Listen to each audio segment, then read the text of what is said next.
मैं राहुल विद्यार्थी हूँ, बीएड छात्र संघर्ष मोर्चे के स्टेट प्रेसिडेंट के तौर पर हम यहाँ मौजूद हैं। साथियों, आप लोगों के माध्यम से हम यही बताना चाहते हैं, बिल्कुल हमारी मांग बिल्कुल जायज़ है। आप लोगों से सवाल के माध्यम से भी हम देश तक अपनी बात पहुँचाना चाहेंगे कि एक NCT है, 1993 में भारत सरकार ने उसको मान्यता प्राप्त एक संस्था बनाया है जिसका काम है राष्ट्रीय अध्यापक शिक्षा परिषद, जो देश भर में शिक्षकों की नियुक्ति के मामले में वो एक गाइडलाइन जारी करता है, करिकुलम जारी करता है और तमाम काम करता है। उसी के मद्देनजर उन्होंने 28 जून 2018 को NCT ने एक राज्यपत्र जारी करके बोला था, साफ शब्दों में लिखा गया था कि बीएड भी 1 to 5 मतलब प्राथमिक के लिए एलिजिबल है। उसी के मद्देनजर देश भर के करोड़ों बीएड अभ्यर्थियों ने, यहाँ जो लोग भी आया है, सभी लोगों ने 28 जून 2018 के गजट के बाद हम सभी लोगों ने बीएड किया, सिर्फ इसी मद्देनजर रखते हुए कि हम प्राइमरी में एलिजिबल हैं। क्योंकि हायर के लिए, TGT PGT के लिए होता क्या है कि जो बीटेक कैंडिडेट हैं वो एलिजिबल नहीं होते हैं, बीकॉम कैंडिडेट वो एलिजिबल नहीं होते हैं, जो सब्जेक्ट कॉम्बिनेशन जिनका है वो एलिजिबल नहीं होते हैं। लिहाजा हम सबका एकमात्र उद्देश्य था कि हम प्राइमरी के लिए एलिजिबल हैं, हम बीएड की। हमने 2 साल बीएड किया, जितनी भी फीस सरकार ने मांगा हमने दिया। अब क्या हुआ कि इसी 11 अगस्त को माननीय सुप्रीम कोर्ट ने उस गैजेट को ही रद्द कर दिया।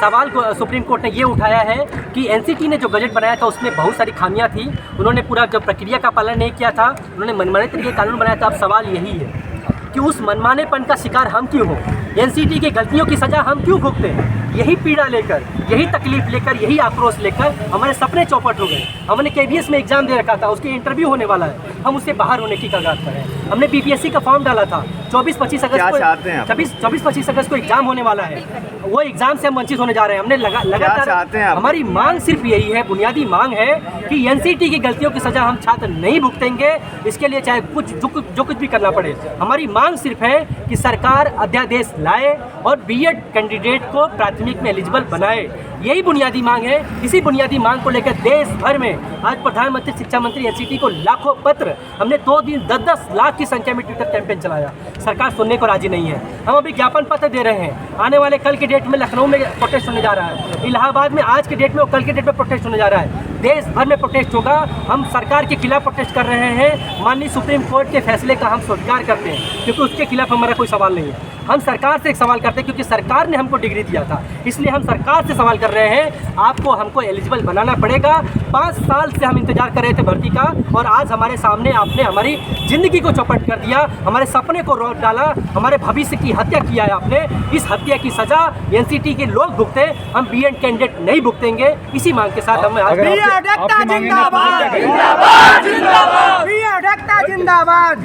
मांग पूरा नहीं होगी। हमें जो कुछ भी लोकतांत्रिक, संवैधानिक और शांतिपूर्ण तरीका हमें मिला हुआ है, हम उन तमाम तरीकों का इस्तेमाल करके सरकार को मजबूर बनाएंगे कि वो अध्यादेश बिल लेके आए। अगर वो दिल्ली सरकार के लिए, सेवा बिल के लिए वो अध्यादेश बिल ला सकती है, तो देश के करोड़ों बीएड अभ्यर्थियों के लिए अध्यादेश बिल क्यों नहीं।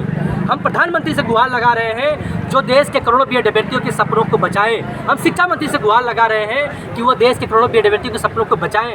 हम NCT की गलतियों को हम याद दिलाना चाहते हैं और फिर से गुजारिश करना चाहते हैं कि आप फिर से अध्यादेश बिल लाकर नया गैजेट पारित करिए, नया नोटिफिकेशन लेके आइए और बीएड को पुनर्बहाली करिए। और साथ ही KBS NPS जो भी भर्तियाँ चल रही है, उनमें हमें सुरक्षित रखते हुए ही भर्ती को पूर्ण किया जाए, यही बुनियादी मांग है। हम लोकतांत्रिक, शांतिपूर्ण और डेमोक्रेटिक तरीके से हम अपना विरोध प्रदर्शन और सरकार को मजबूर बनाने के सारे तरीके अपनाएंगे। ठीक है।